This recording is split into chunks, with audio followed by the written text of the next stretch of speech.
Welcome to the 50th episode of City Span, your source for news and information about Savannah City government. I'm your host, Margaret Williams. First up on this September 2011 edition, the latest studies show that more folks are choosing bicycles for their commute to and from the downtown area. So Savannah officials unveiled plans for a new southbound bike lane at an open house last month. City Span's Dustin Gurley was at the meeting and has more on the proposal that could bring significant changes to Price Street. If implemented as planned, the proposed changes will create the first southbound bike lane out of the historic district and will add more than 80 on-street parking spaces and will act as a traffic calming measure by eliminating one travel lane on Price Street. Sean Brannon, the city's Director of Parking and Mobility Services, explains how the corridor can benefit from the new bike lane. So today is the public workshop. It's a drop-in, so people can come in at their leisure, see the plans, ask questions. A lot of the staff involved are here and we're answering questions, and then leave comments. And we compile those comments for when we eventually take this to City Council. People who live along Price want to know what is going to happen on my specific part of Price Street. Others are asking about, how the bike lane is configured. Still others ask about why is there parking here as opposed to there not being parking here. And all of them are valid questions, and this is the chance to get those answered. I think overall it solves a lot of issues potentially. It gives us a southbound bike lane, which we don't have right now. It potentially reduces the speed of the vehicles, and it potentially creates more parking, which is vital, particularly for those neighborhoods on their sweeper nights when they lose a whole side of their street. While not everyone is in favor of removing parking and eliminating one vehicle travel lanes, most of those in attendance were excited to see the addition of the new bike lane, which will run from Bay Street downtown to 41st Street, where bikers can connect to the existing Habersham bike lane. I'm here to find out exactly what the traffic pattern is going to be, because anything that they're going to do to make it safer in my neighborhood, I'm all about. If you'd like more information about the proposed Price Street bike lane, contact the City Citizen Office at 351-6527. Savannah's four-legged friends will soon have a special place to play thanks to the efforts of local citizens working in conjunction with the city's Bureau of Public Facilities, Events, and Services. At a council workshop last month, Bureau Chief Joe Shearhouse unveiled plans for a new dog park to be located in the Herdy Pines section of Daffin Park, just behind Grayson Stadium. Shearhouse says the location is a perfect fit. It's an ideal location because of its size. It's about 1.5 to 2 acres. There's no residential area around to disturb people. The pine trees act as perfect shade, but not only shade. A dog park, ground cover is real important. You can't keep grass there, so the pine needles we think are going to be the perfect ground cover. This area is already on our maintenance schedule. So we're cutting grass and picking up trash, so there's no really increased maintenance cost. We have funding in the Daffin Park master plan, so we've got the money to do it, which is about a $75,000 project. There's water here, so we didn't have to put water in. So it's just, the more we looked at it, the more we said this is the place for it to go. Not all of Herdy Pines will become a dog park. A popular picnic area, this section will be divided in half, with some of the picnic tables remaining and others being relocated to the area around the lake at the west end of the park. And while some aldermen expressed concerns about safety and liability, the consensus was to move forward with the park. Good news for dog owners and their furry friends. I have a dog, Annie. I am more than anxious for this to open because my dog has tons of energy, loves to be with other dogs, and this will be absolutely wonderful for at least my dog. We just walk around my neighborhood, but we only walk in the morning because in the afternoon the traffic gets heavier.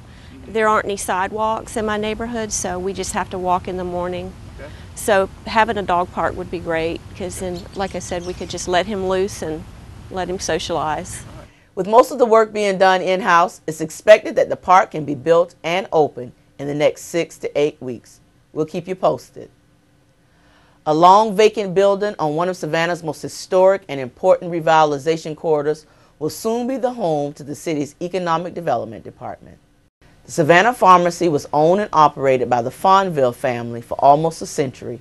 At the time of its closing, it was the second oldest African-American business in Savannah. The city's acquisition of the building at 916 MLK Boulevard and its recent efforts to renovate and restore the 2,500 square foot building is a sign that the city is serious about the redevelopment of the corridor.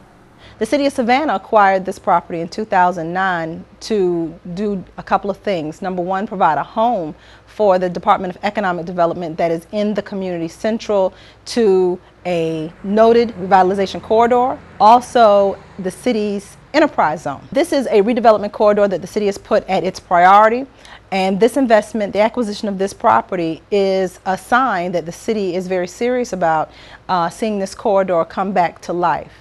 The city wants to honor the building's past by maintaining its historic integrity and documenting and preserving hundreds of items found inside the building. Those items include old pharmacy records and business ledgers, equipment that was used for compounding medicines, photographs, and old business signs. The city is also working to have the building placed on the National Register of Historic Places. The Savannah Pharmacy building contained many of the business's records going back to the very beginning to 1914. So for me, it's very unusual to find such a complete collection in its original home and state. Historically, it was very significant in Savannah because during the period of segregation, this was the heart of African American business. And they served that African American community when white businesses were not. There's clear evidence in the records that they fostered relationships with families and customers over a long period of time and had very faithful customers. So I think they had a very strong connection to specific doctors, African American doctors, and specific individuals and families. Here we will offer programs and activities and resources that the business community can take advantage of to start and enhance their business.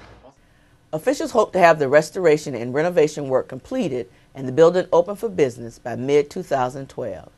Economic development will occupy the second floor, and City hopes to lease the first floor to a local small business. For more information, call the Department of Economic Development at 651-3653. Poverty reduction and economic development are high on a list of priorities set by Savannah's mayor and aldermen. Among a number of programs the city offers to combat poverty and strengthen our economic health is the Savannah Entrepreneurial Center. Recently, City Span visited with center staff and talked to some of their graduates. The Savannah Entrepreneurial Center's mission is to provide opportunities to start and grow small businesses. Through training, mentoring, technical assistance, facilities, and access to financial resources, the center contributes to the economic empowerment of individuals and the community. But what really makes the Entrepreneurial Center successful is the personal, hands-on approach provided to those wishing to start a business. When individuals come through the door, we want to welcome in because this is a part of their center. This is a part of what we do to help them move to another level, to help them grow their business. Most people who come into the Entrepreneurial Center are looking to start a business, have some business idea, and may have not thought about how I want to do that. So we take them through the steps of writing a business plan, understanding what it takes to run a business. They are, Mr. and Mrs. Brown are a tremendous help. Mr. Brown always says one famous line, and I love to quote him in it. He says, if you know better, you'll do better. I would highly recommend them because they're going to put you on the right path that you need to go on. And Ms. Brown often says she doesn't know a lot, but she knows enough. We stumbled across the Savannah Entrepreneurial Center, which is run by Mr. and Mrs. Brown. We took classes with them, and those classes were key in us getting started in our business and just trying to learn more about what it takes to run a business. They have professionals come in that give each of their classes as subject matter experts. That was just some real good advice that they've given us personally and professionally. Shalina and Charlie Brown's personal experience that they bring to the table includes 23 years of operating 2 successful restaurants in Savannah. With a wealth of experience and first-hand knowledge, the Browns were looking for a way to share that information with others, and that led them to the Entrepreneurial Center. We had a lot of experience that we wanted to share with smaller businesses that did not have the opportunity to get the information that we did. So we started at the Entrepreneurial Center on Waters Avenue. Then we moved into this building when they moved into this building. And when we finished our business plan, they informed us that there were incubator spaces upstairs. So we started our business, Good Service LLC, right here as from the Entrepreneurial Center, writing the business plan, going through the courses that were offered at that time. The Browns have managed the Savannah Entrepreneurial Center since 2003 and have turned out to be exactly what the city needed. The city has always been proactive against poverty reduction. So I guess they figured that through business ownership, small business ownership, micro business ownership, it was another avenue for helping lower the poverty level. In that 6 months, we had, Good Service had over 3,000 people to come through the Entrepreneurial Center. And I guess they realized that the city decided that this was a good relationship. New classes start at the Entrepreneurial Center the first Saturday of each month with an overview called Starting Any Business. The center is located at 801 East Gwinnett Street. They teach you how to do your business plan. They tell you about your products, how to price your products, what price point to price your products at, about your credit. Once you go through those classes, you get a certificate. It has benefited us a great deal. What really was surprising to us, and I say surprising, but it was just coincidental that just about everything that the Savannah Entrepreneurial Center gave us, as we matched that up with what our franchise was saying, they married up. And that was what was really good there. Of course, not everyone is cut out to be a business owner, and that's why contacting the Entrepreneurial Center or going through the classes can save you money and headaches in the long run. Once they start going through the classes, person start going through the classes, they may decide, okay, this is too much for me. And in most instances, it saves them money because they decide, okay, I'm not quite ready for this. If I'd made that step, I'd have made a big mistake right now. But for those who are ready to own their own business, the Savannah Entrepreneurial Center, through its free classes and hands-on personal and practical approach to learning, can put you on the right track.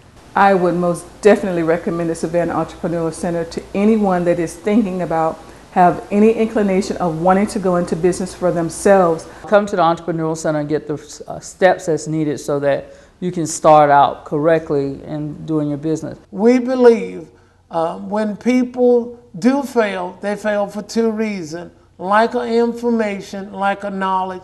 And the city is providing all the information and some of the knowledge that they need to grow their business. As I, run into people or encounter people that are talking about opening a business or inquiring about small business, I tell them to go to the Savannah Entrepreneurial Center.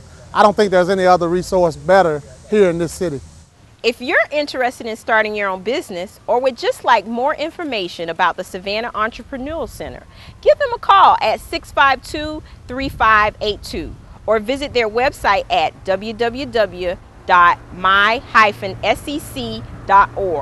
Again, classes are free and typically start on the first Saturday of each month. Reporting for City Span, I'm Carlos Bates. On a side note, we'd like to congratulate Mrs. McConaughey and her husband on receiving the center's Blazing New Trails Award, and Mr. Alexander and his wife Barbara on their receipt of the Innovative Business Award, along with Glover's Masonry, Signature Furniture, and One Love Jamaican Restaurant. They were recognized at the center's 6th annual awards dinner and graduation last month. If you're a developer or builder in Savannah, chances are you've had to deal with the city's Development Services Office. Once considered an impediment by some in the development community, recent changes to the department have created a one-stop shop for developers by locating the city's engineering, inspections, design, and construction staff into one central building. Since its move to the old Comcast building at 5515 Abercorn Street 2 years ago, the city's Development Services Office has made great strides in improving customer service. In addition to the convenient location with plenty of free parking, they've made software upgrades that allow for easier access to project information and have increased customer service training for staff. We had two main software programs that we were using. One was to track vertical construction, one was to track site construction, but they weren't linked together at all. So we needed to do something with software, both to make this more, what we were doing in the software more visible to the public so they could more easily check up on status of their project. For instance, now with our current software, if we go out and we fail, a person fails an inspection, they have to drive in and give us a check in person before that we can even schedule the reinspection for that. So it's very inconvenient for them having the system we have in place now. So the software program that we've now purchased and are implementing should come online here in the next month or two. Another area that we've worked really hard on over the last year is just our customer service, how we deal with people in the office and making them feel more like we're on their side and not just some faceless bureaucracy. And we've received tremendous amounts of feedback on the improvements we've made in that area. And we've started some new programs too that I think have really helped. One of those is Homeowners Night. So people come in after hours and we have our full staff here ready to sit down with them if they just want to discuss some things that they're looking at doing, or if they want to actually pull a permit, we'll walk the permit through that very night. The other thing is getting information to the design community. We work with people for a number of years, and we are tweaking our processes, making them more efficient, and we're always sometimes surprised living in our little bubble here sometimes that people weren't aware that some changes have been made. And so we've been offering a little course about twice a year where we call it Permitting 101, and we look at some areas where we've had a lot of trouble recently, mistakes we see commonly on plans or things that aren't being put on plans or our applications, and so we deal with those things in that atmosphere. And there's a lot of question and answer time also, so people have the ability to, something that they don't understand or suggestions they want to make for us to change our system. Of course, we're always listening to that as well. There's been a lot of improvement here, and really very proud of what we've done over here. Development Services is located on Abercorn across from 12 Oaks Shopping Center. They can be reached by calling 651-6510 or online at savannahga.gov. Just click on the Building, Construction, and Development Services link on the home page. With school back in session and fall just around the corner, it's that time of year again. Time for the city's Recreation Services Fall Sports Program to kick off. If you've been around for a while, you know that in Daffin Park on Saturdays in the fall is primarily a big event with our football games, and we've started the process about midsummer and meeting with volunteer coaches. So now what we're doing is just getting our teams together, getting our schedules together. It's not just sports that are on the horizon for fall. Recreation Services offers a variety of other activities to serve the needs of all Savannah citizens. They include therapeutic programs for youth and adults, supervised playground programs, after-school programs, and computer classes. The services and activities that we offer, and again, as we bring in youth at a very young age, a lot of the activities that we have are available year-round. So I think we provide that structure throughout a child's life that really should have an impact on them, receiving plenty of positive experiences, being around role models that will hopefully truly keep them on the right path.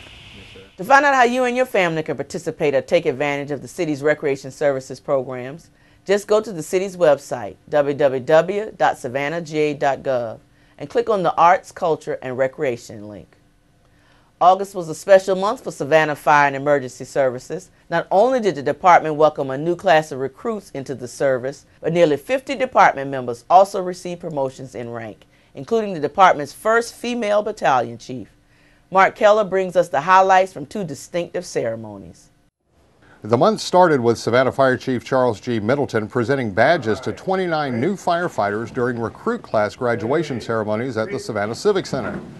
The new firefighters had just completed 14 weeks of intensive training that earned each nationally recognized Firefighter II certification, along with certifications in hazmat operations, vehicle extrication, technical rescue, and first responder. 3 graduates were recognized for outstanding achievement during the training. Jared Vaughn was presented the Class Leadership Award, William Oldland received the Class Academic Award, and Tyler King earned the Class Physical Fitness Award. A couple of weeks after the recruit class graduation, Chief Middleton congratulated nearly 50 Savannah firefighters who earned promotions in rank. The chief first appointed Benjamin Morris and Cedric Scott to the rank of Assistant Chief. Morris is a 22-year veteran of the department, and Scott is the former chief of the Rockdale County, College Park, and Waycross Fire Departments. The chief also appointed 5 veteran Savannah firefighters to the rank of Battalion Chief. 17 Savannah firefighters were promoted to the rank of Captain, and 25 firefighters were promoted to Master Firefighter. The promotions marked an historic first for Savannah Fire and Emergency Services, as Kelly McDaniel became the department's first female battalion chief. And although others have heaped on the praises that come with many firsts, McDaniel remains humble about her place in department history. Moving up, yes, I'm aware of that. I'm far and few between and moving up there, but again, I love my job and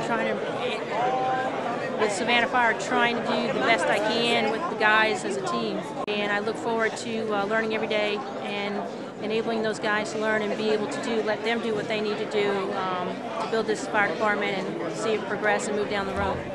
Chief Middleton says he expects all of these firefighters to take great pains in moving the department forward. Congratulations to all of the city's newest and newly promoted firefighters. Each month, CitySpan teams up with the Bank on Savannah initiative of Step Up Savannah and Consumer Credit Counseling Service to offer simple advice to help you make the most from your money. With more on how to avoid costly overdraft fees, here's Richard Reeves with this month's Bank on This tip. It's important to keep track of your spending to avoid any bank overdraft fees. An overdraft fee is a fee charged for withdrawing more money from your account than you actually have available.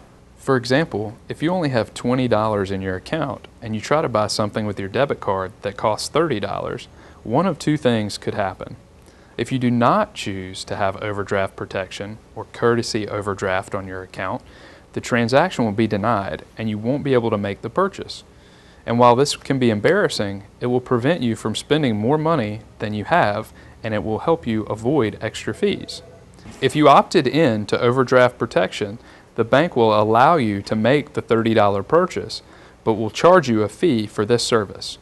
You will be required to pay back the $10 difference plus the overdraft fee, which in some cases can be as high as $35.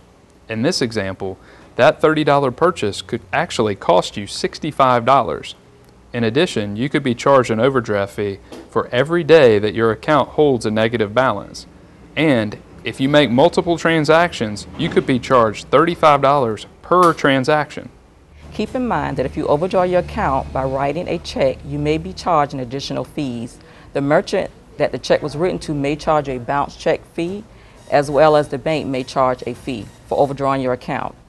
In order to avoid this, you may decide to have overdraft protection, which the bank will pay the item and then a fee may be charged for that service. If you're not sure if you have overdraft protection on your bank account, just ask your bank. You can opt in or opt out of overdraft protection at any time. It is very important that you know your balance at all times before making any purchases. This will help you to avoid any overdraft fees on your account. Most banks offer telephone banking, online banking, as well as text messages. If you follow these steps, then you will avoid any additional fees on your account. Debit card purchases and transactions post to your account quickly. However, if you write a check on Monday and check your account balance on Tuesday, the check may not have been processed yet, so your balance may not be 100% accurate. The best thing to do is to track your transactions through your check register. Next month, we'll talk about how to open a checking account through Bank on Savannah. Until then, I'm Richard Reeve, and you can bank on this. And finally, on this month's CitySpan, since 2004, the Savannah Youth Council has been held up as a national model for providing young people with leadership opportunities and a chance to learn about government and engage citizenship. So if you would, this month, 56 students from Chatham County were sworn in as the Savannah Youth Council class of 2011-2012. Composed of a diverse group of 8th grade students, the Savannah Youth Council is a result of the mayor and alderman's vision to provide a support system that will encourage young people to expand, develop, and grow toward a successful and productive future. The Savannah Youth Council is a program that's designed to help young people to understand about city government, to understand about the importance of community engagement, the importance of giving back to the community, and the importance of personal development and leadership development. We kind of talk to our young people about the importance of being an effective leader.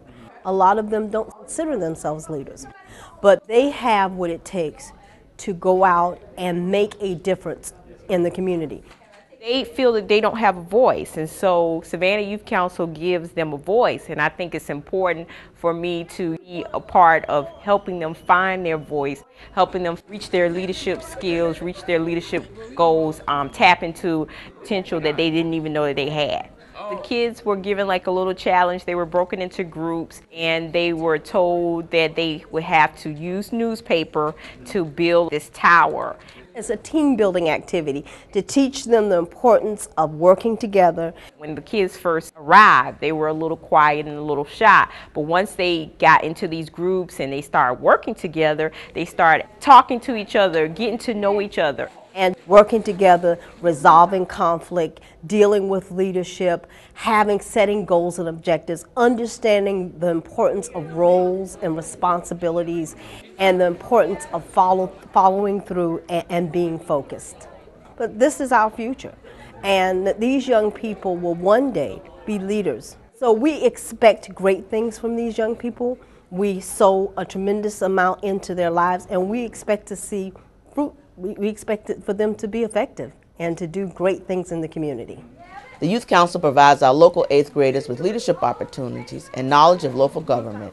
Members will work closely with the Savannah City Council and will have the opportunity to take educational field trips to meet legislators at the state capitol in Atlanta, participate in the National League of Cities annual conference in Phoenix, Arizona, and visit with officials on Capitol Hill in Washington, D.C. For more information about the Council, call the City's Public Information Office at 651-6410. That's it for this edition of City Span. Remember, we're always here to help you better understand the inner workings of your local government. Just keep watching SGTV or visit the website at savannahga.gov. Until next time, I'm Margaret Williams. Thanks for watching, and thanks for making Savannah your home.